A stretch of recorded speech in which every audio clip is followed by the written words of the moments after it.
Mereka melihat satu wujud beberapa meter di depan mobil mereka sedang jongkok.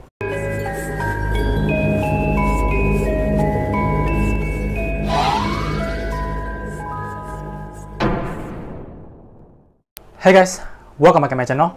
Nama aku Rio, and this is The Mirror. Oke, sebelum kita mulai, aku mau mengucapkan mohon maaf dulu sama teman-teman semua yang mungkin beberapa hari ini ada yang nunggu video-video baru di channel ini. Mohon maaf karena ini teman kalian yang lagi ngambil gambar ini beberapa hari yang lalu sakit guys. Jadi dia harus dirawat, pemulihan, dan sekarang baru sembuh. Jadi itulah kenapa selama 2 minggu ini nggak ada video baru yang diupload. Jadi kalau misalnya ada di antara kalian yang nunggu, mohon maaf. Dan sebelum mulai, aku mau tanya ke kalian, gimana kabar kalian guys? Kawan-kawanku semua masih sehat-sehat aja kan? Untuk teman-teman muslim, puasanya gimana? Masih aman? Atau banyak yang bolong? Atau bahkan sengaja dibolongkan? Coba share cerita kalian di bawah. Oke, jadi sebelum kita mulai masuk ke inti dari video ini, aku mau cerita dulu ke kalian sebuah kisah yang nantinya akan relate ke apa yang ingin aku kasih tahu sama kalian, yang pengen aku kasih lihat sama kalian. Oke, jadi ini adalah kisah dari 2 orang pria yang kita sebut aja namanya Willy dan Deo. Dan ini merupakan pengalaman mereka yang mungkin bisa dibilang tersesat di dunia lain. Jadi kita sebut aja namanya Willy, di mana dia mempunyai toko peralatan rumah tangga kayak furniture yang jual kursi, meja, spring bed, kasur, lemari, dan lain-lain. Dan toko si Willy ini berjualan dengan sistem offline dan online. Offline untuk orang yang mau belanja langsung ke toko, dan online untuk orang yang mau order. Nah, si Willy ini adalah pemilik dan pengelola toko. Sementara dia punya satu partner lagi yang bernama Deo yang bertugas untuk pencatatan dan keuangan. Jadi adminnya lah gitu.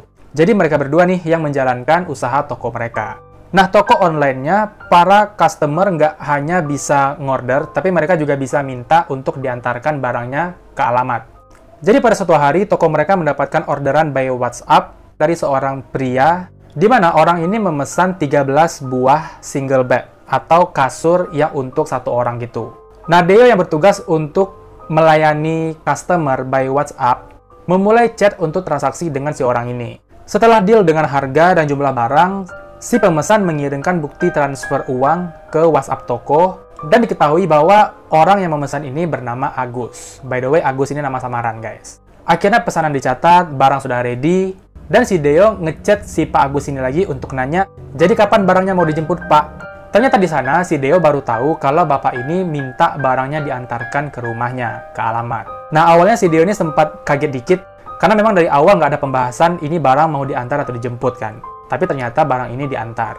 Tapi karena mikir ini pesanan udah diproses, uang udah dikirim, barang juga udah ready, akhirnya bersedialah mereka untuk mengantarkan pesanan ini. Tapi ternyata Pak Agus, si pemesan ini mengatakan bahwa dia ingin barang ini diantarkan malam ini. Karena barang ini akan digunakan besok pagi. Di mana si Pak Agus ini mengatakan kalau penghuni kamar masing-masing akan masuk ke dalam kamar pagi-pagi sekali. Jadi si kasur-kasur ini harus ada di dalam ruangan itu malam ini. Ya, semacam itulah. Nah, pada saat itu si Deo-nya konsul dengan si Willy untuk nanya, ini gimana nih si bapak ini dia minta antarkan malam ini juga. Karena mungkin dia memang butuh pagi-pagi banget, dan karena nggak ada akses kendaraan untuk jemput, akhirnya Willy pun menyetujui untuk mengantarkan barang malam ini. Akhirnya mereka berangkat dari toko membawa 13 buah single bed di dalam mobil pick-up box mereka, dan mereka berangkat jam 7 malam. Mereka mulai on the way menuju lokasi si Pak Agus ini yang udah dikirimkan by WhatsApp. Jadi kayak alamat yang diketik itu guys. Nah, mereka mencari alamat ini berdasarkan di Google Search. Jadi mereka nyari alamat jalan besarnya gitu di Google Search dan mereka mengikuti rute dari Google Maps.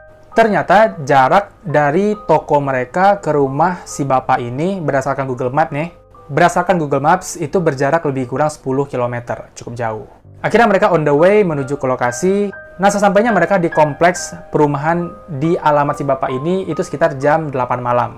Dan ketika sampai di alamat besar ini, mereka mulailah mencari RT dan RW, blok, juga nomor rumah si bapak sesuai dengan yang dikirim di WhatsApp. Dan mulai dari jam 8 malam sampai jam setengah 10 malam, mereka itu muter-muter di sekitar komplek untuk nyari rumah si bapak ini, tapi nggak nemu. Mereka coba muter-muter keliling-keliling kompleks dan nanya ke orang-orang, warga-warga di sana, tapi tetap mereka nggak nemukan rumah bapak ini. Akhirnya karena mulai putus asa dan mulai kayak, udahlah langsung aja tanya ke bapaknya. Akhirnya mereka chat bapaknya, tapi nggak pernah dibaca, nggak pernah di-read. Dan ketika ditelepon, nomor si bapak ini hanya memanggil dan nggak pernah berdering. Paham kan? Entah karena dia lagi offline atau lagi nggak ada sinyal, nggak tahu juga. Nah, pada saat itu si Willy mulai kesal. Si Willy ini kesal karena si bapak ini berasa kayak sultan banget gitu. Mesan cuma segini, minta diantar malam-malam, dan sekarang nggak jelas. Di telepon nggak bisa, di WhatsApp nggak balas. Ngomong-ngomong lah pokoknya. Nah, si Deo cuma diem aja. Nah, karena mulai putus asa dan udah ngerasa kesal banget, akhirnya mereka hampir berniat untuk kembali ke toko mereka, pulang ke rumah masing-masing, dan mikir besok aja lah ngantar barang bapak ini, bapaknya nggak jelas. Tapi beberapa saat setelah mereka balik arah untuk kembali ke toko, pesan dari si Pak Agus ini masuk berupa Sherlock. Jadi bapak ini ngirim alamat lokasi dia terkini. Walaupun begitu, Willy tetap kesal dan Deo tetap melanjutkan perjalanan berdasarkan rute dari Sherlock si Pak Agus ini. Akhirnya jalanlah mereka itu jam setengah 10 malam. Nah, ketika mereka mulai jalan untuk menuju ke lokasi yang dikirim sama si Pak Agus ini, si Deo-nya mikir, ya harusnya ini jadi lebih mudah karena kita benar-benar dituntun menuju ke lokasi si bapak ini. Jadi kita nggak perlu lagi nyari-nyari di mana bloknya, nomor berapa. Kita memang udah dituntun langsung ke rumah si bapak ini. Awalnya mikir gitu. Tapi sepanjang jalan si Willy tetap ngomel-ngomel, kesal-kesal gitu, dan si Deo-nya cuma senyum-senyum aja. Mereka pun tetap melanjutkan perjalanan. Tapi setelah beberapa meter jalan, mereka baru sadar nih, kok alamat si bapak ini bukan di daerah tempat mereka berada. Padahal berdasarkan alamat yang dikirim by text, itu mereka udah ada di lokasi. Mereka udah ada di lokasi, tinggal nyari blok sama nomor rumahnya aja. Tapi kenapa dari Sherlock ini, mereka berjalan justru sejauh 4 km. Jadi mereka harus jalan 4 kilo lagi untuk sampai ke rumah si bapak ini. Weird, aneh. Tapi menepis pemikiran-pemikiran aneh, mereka pun tetap mengikuti rute yang ditunjuk oleh maps itu. Nah, disinilah kejadiannya mulai merinding. 2-3 menit mereka jalan menuju ke lokasi Pak Agus. Si Deo mulai merasa asing dengan lingkungan di sekitar mereka. Dan disusul dengan Willy yang juga baru ngeh nih dengan kondisi lingkungan di sekitar mereka. Di mana jalanan yang mereka lewati itu kosong, padahal baru jam 10 malam. Jadi kosong, benar-benar kosong, seakan-akan kayak suasana jam 2 malam gitulah. Rumah-rumah semua dikunci, ditutup, toko-toko ditutup, bahkan 1 atau 2 mobil atau motor pun nggak ada yang lewat. Bahkan orang-orang pun juga nggak kelihatan di sekitar mereka. Jadi kalau misalnya kalian bayangkan kondisi jalanan jam 2 malam itu, seenggaknya ada 1-2 mobil atau motor yang lewat kan. Atau mungkin orang-orang petugas jaga malam atau toko-toko yang masih buka gitulah. Harusnya ada kan, seenggaknya 1 aja. Ini nggak, kosong sekosong-kosongnya kayak kota mati. Nah, mereka mulai makin aneh nih mikirnya, kok kayak ada yang nggak beres gitu ya sama hawa-hawanya juga. Tapi mereka tetap melanjutkan perjalanan berdasarkan rute yang ditunjuk oleh maps mereka. Dan mereka tetap berjalan berdasarkan rute sampai jarak mereka dengan titik lokasi Pak Agus itu hanya sekitar 200 meter lagi. Cukup dekat. Dan di sanalah mereka sampai di sebuah terowongan. Terowongannya cukup besar dan cukup panjang. Tapi keanehan mulai dirasakan lagi karena mereka mikir sejak kapan terowongan ini ada di kota ini. Karena dari sekian lama mereka tinggal di kota ini, mereka belum pernah ngelihat terowongan yang kayak gini. Menepis semua pikiran yang aneh-aneh, mereka tetap masuk ke dalam terowongan dengan harapan setelah keluar dari terowongan ini, mereka sampai di kota yang seenggaknya kelihatan hidup dan bagusnya langsung ketemu rumah Pak Agusnya di mana. Nah, Deo yang nyetir ini udah mulai keringatan, membayangkan hal-hal yang aneh terjadi nih si Deo-nya. Nah, si Willy dia cuma diam aja, ngelihat ke depan, nggak ngomong apapun. Tapi dalam hati dia juga merasakan ketakutan. Ya, perasaan-perasaan yang aneh lah gitu. Mereka melewati terowongan itu pun cukup perlahan. Jadi mereka nggak ngebut, jalan perlahan gitu aja sambil kayak Deo-nya ngeliat sekeliling nih terowongannya. Berharap nggak ada yang terjadi apapun. Dan mereka pun di terowongan itu jalan sendiri. Cuma mobil mereka lah yang ada di dalam terowongan itu. Nggak ada motor, nggak ada mobil lain yang lewat di dalam terowongan itu. Cuma mereka aja. Sampai tiba-tiba mereka mendengar suara boom yang keras banget di atas mobil mereka. Deo yang kaget langsung ngerem mendadak mobilnya dan seketika mobil mereka langsung berhenti di tengah jalan. Willy juga kaget dan panik, nanya, itu apa, itu apa? Tapi Deo cuma diam aja sambil keringatan yang makin bercucuran. Karena memang suaranya keras banget, seakan-akan ada manusia yang jatuh di atas mobil mereka. Mereka diam sejenak, ngelihat sekeliling, mobilnya berhenti, kosong nih, nggak ada orang satupun. Mereka mulai tatap-tatapan, mikir satu sama lain, itu apa barusan? Dan mereka pun mulai merunding, ini gimana, turun nggak? Turun nggak? Ya turun lah, masa nggak? Sorry guys, bercanda. Gimana, turun nggak? Turun nggak? Ini kata si Willy nih, pelan ke si Deo. Nah, berunding dan takut ada apa-apa nih, entah mereka nabrak orang atau gimana, mereka pun memutuskan untuk turun dan ngecek.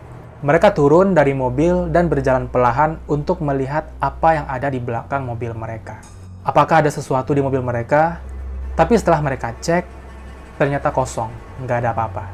Mereka ngecek dan benar-benar memastikan di setiap sisi terowongan, bahkan di bawah kolong mobil mereka, di atas mobil mereka, tapi memang nggak ada apa-apa, kosong, nggak ada satupun benda atau orang di sekitar mereka.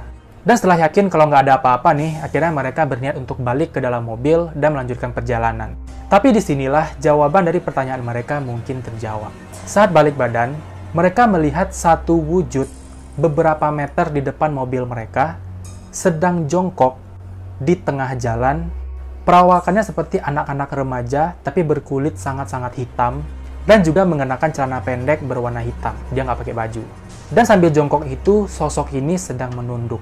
Jadi dia jongkok, menunduk, dengan tubuhnya semuanya hitam, pakai celana hitam, di tengah jalan dalam terowongan, beberapa meter di depan mobil mereka. Nah, ini dua-dua orang ini, Willy sama Deo ini, langsung diam mematung, keringatannya bercucuran, badannya lemes.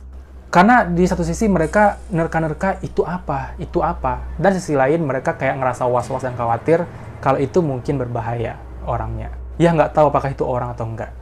Dan ketika mereka ngelihat agak lama nih ke sosok itu, dan memastikan kalau sosok itu nggak bergerak, mereka pun perlahan melangkahkan kakinya untuk menuju ke dalam mobil. Karena posisi mereka sekarang lagi di sebelah ban belakang mobil kan, jadi butuh sekitar 3-4 langkah untuk sampai ke dalam mobil. Nah, mereka mencoba untuk bergerak sedikit ke depan mobil, dan saat itu juga mereka mendengar suara jauh di belakang mereka, suara seruan seperti, "Huh!" Aduh, aku jadi suara seruan gitu. Sontak mereka kaget dan refleks ngelihat ke belakang, dan saat melihat ke belakang itulah, mereka dengan yakin melihat sosok yang bergerak sangat cepat ke semak-semak. Dan mereka yakin bergeraknya itu bukan jalan, lompat, atau lari, tapi merangkak. Oi, mak. Jadi dia merangkak ke dalam semak-semak.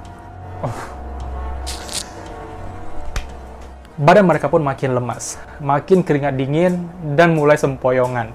Kayak berasa mau tumbang, mau pingsan gitu guys. Dan sejujurnya setelah melihat ke belakang itu, mereka nggak ada niat lagi untuk melihat ke depan, karena nggak mau membayangkan apa yang mereka lihat ketika mereka memalingkan wajahnya ke depan lagi. Tapi bagaimanapun, perjalanan harus dilanjutkan. Akhirnya mereka memberanikan diri untuk kembali melihat ke depan. Mereka masih berharap semoga sosok yang jongkok di tengah jalan itu udah nggak ada lagi, hilang ketika mereka ngelihat ke depan. Dan saat mereka membalikkan wajahnya ngadap ke depan, ternyata sosok itu masih ada guys. Dia masih di sana, masih di posisi yang sama, jongkok, menunduk, dan diam. Willy dan Deo mencoba tetap tenang, tarik nafas, buang nafas, dan mencoba bergerak lagi secara perlahan untuk sampai ke mobil. Karena mereka takut nih membayangkan kalau mereka membuat gerakan yang mendadak, itu si sosok itu bakal lari secepatnya ke hadapan mereka, dan nggak bisa membayangkan apa yang terjadi setelahnya. Nah, kalau dipikir-pikir lagi, jarak dari si Willy untuk masuk ke mobil kan sekitar 3-4 langkah lagi kan. Sementara si Deo untuk sampai ke posisi kemudi kan dia harus lewat depan mobil dulu tuh. Jadi butuh sekitar 7 atau 8 langkah lagi lah. Kan lebih beresiko gitu guys. Tapi mereka tetap melanjutkan upaya mereka untuk diam-diam bergerak menuju ke dalam mobil. Dan saat itu mereka yakin, dengan sangat-sangat yakin bahwa di dekat sosok yang lagi jongkok itu, mereka lihat ada 2 sosok lagi yang sedang bersembunyi di balik tiang. Jadi kalian bayangkan terowongan itu kan ada 2 jalur. Nah, di tengah-tengahnya itu ada tiang kan. Nah, ada 2 sosok yang sedang bersembunyi di balik tiang itu. Jadi dia kayak ngumpat-ngumpat di balik tembok itu. Perawakannya sama dengan yang jongkok, kayak remaja anak-anak berkulit hitam, semuanya hitam, pakai celana hitam, tapi nggak pakai baju. Jadi mereka kayak sembunyi-sembunyi gitu, kayak nggak mau terlihat. Kalian bayangkan, ada 3 sosok, 1 lagi jongkok diam, 2-nya lagi sembunyi. Dan saat perlahan mereka berupaya untuk mencoba masuk ke dalam mobil, tiba-tiba handphone Deo berdering. Suara deringannya sangat keras, menggema di sepanjang terowongan. Di dalam terowongan itu, otomatis mereka berdua, Willy sama Deo, pasti kaget kan? Mereka langsung kaget dengar suara handphone, dan langsung sontak teriak. Nah, ketika mereka teriak ini, 3 sosok yang di depan, yang 2 lagi sembunyi, 1 lagi duduk itu pun ikut teriak. Mereka teriak dengan suara yang kayak menggema, suaranya kering dan lantang. Mereka langsung teriak kayak, gimana ya, kayak orang yang lagi diam, terus tiba-tiba dikejutkan gitu guys. Semua langsung bergerak dengan sangat cepat ke arah Willy dan Deo sambil merangkak secara terbalik. Mereka bergerak dengan sangat cepat ke arah Willy dan Deo dengan merangkak yang terbalik. Sementara Willy dan Deo langsung sontak berusaha lari untuk naik ke atas mobil dan melanjutkan perjalanan. Mereka langsung lari, naik ke atas mobil dan langsung tancap gas, berusaha maju untuk menerobos 3 makhluk yang lagi merangkak ke arah mereka itu. Dan mereka tancap gas, mereka jalan terus sampai keluar terowongan, dan akhirnya mereka bebas dari sosok yang nggak tahu itu apa tadi. Mereka terus aja jalan, tapi mereka perhatikan di sekeliling mereka tetap dengan suasana kota mati. Nggak ada satupun orang di sana. Nggak ada satupun orang di sana. Kendaraan motor pun nggak ada. Mereka tetap tancap gas berdasarkan rute yang ditunjukkannya itu udah sangat-sangat dekat dengan titik di mana Pak Agus berada. Setelah merasa kayak jalan cukup jauh dari arah terowongan, dan mereka memastikan kalau nggak ada nih makhluk-makhluk aneh yang ngikuti mereka itu, mereka pun berhenti sejenak dan menenangkan diri mereka. Mereka ngos-ngosan, keringatan yang pasti, mereka mencoba menenangkan diri. Pengen melupakan tapi susah, mereka terus-terusan mengingat yang barusan itu apa? Kejadian apa yang barusan mereka alami? Ini asli atau enggak? Ini mimpi atau enggak? Mereka mikir gitu dan mencoba tetap menenangkan diri. Sampai akhirnya mereka mendengar suara ketokan pintu dari luar. Jadi pintu mobil mereka itu diketok dari luar. Yang ngetok memang bapak-bapak yang mereka sangka itu adalah Pak Agus. Nah, ini mungkin nih Pak Agus. Awalnya mereka sempat ragu apakah ini memang Pak Agus ataukah ini sosok lainnya. Tapi mereka memberanikan diri untuk membuka jendela mobil dan berbicara dengan si bapak itu, dan ternyata memang benar itu adalah Pak Agus. Nah, mulai dari sana, Pak Agus mengiringi mobil mereka untuk jalan ke rumahnya untuk menurunkan barang-barangnya tadi. Dan setelah sampai di rumah Pak Agus, memang nggak ada yang aneh dengan rumahnya, nggak ada kelihatan serem-serem atau apa. Akhirnya mereka di sana menurunkan 13 buah kasur single tadi di depan rumah Pak Agus, dan Pak Agus pun mengucapkan terima kasih dan berpesan pada Willy dan Deo kayak gini. Nanti kalian kalau keluar langsung lurus aja, nggak usah lewat jalan tadi. Nanti di simpang, kalian belok kiri, kalian muter, dan akan sampai di tempat di mana kalian berasal. Nah, merasa kayak ada yang sedikit aneh dengan pesan Pak Agus, tapi mereka pun kayak mengiyakan, ya Pak, makasih. Dan akhirnya mereka balik ke mobil dan melanjutkan perjalanan. Akhirnya mereka jalan, mereka sampai di rumah masing-masing untuk istirahat. Dan tak lama setelahnya, handphone Deo bunyi, ada pesan masuk dari WhatsApp, yang dia lihat ternyata itu adalah pesan dari Pak Agus. Dan ketika dibuka, pesan itu berisi voice note yang di jamnya itu bukan menunjukkan jam saat itu. Dimana mereka sampai rumah pada malam itu sekitar jam 12 malam gitu. Tapi pesan suara ini masuk di jam 5 sore. Jadi kayak pesan yang terlambat masuk gitu. Tapi kenapa kok bisa gitu? Sedangkan mereka di sepanjang jalan juga udah kontak-kontakan dengan si Pak Agusnya kan. Jadi itu adalah pesan yang terlambat dibaca. Dan ketika dibuka voice note-nya, di sana Pak Agus berkata, nanti kalau kalian sampai terowongan, jangan berhenti, jalan aja terus. Pokoknya jangan berhenti. Ternyata Pak Agus sudah mengingatkan sebelum mereka berangkat yang pesan itu nggak terbaca. Sampai sini aku mau tanya dulu pendapat kalian, gimana tentang cerita ini? Coba komen di bawah. Oke, jadi seperti yang tadi di awal aku bilang, cerita ini bakal relate ke apa yang mau aku kasih lihat ke kalian. Tapi kita sambung di part 2, karena kayaknya ini udah kepanjangan videonya. So, sampai sini dulu. Kita bakal lanjut ke part 2, untuk aku kasih lihat ke kalian apa hubungan cerita ini dengan apa yang pengen aku kasih lihat itu. So, sampai sini dulu guys. Bye.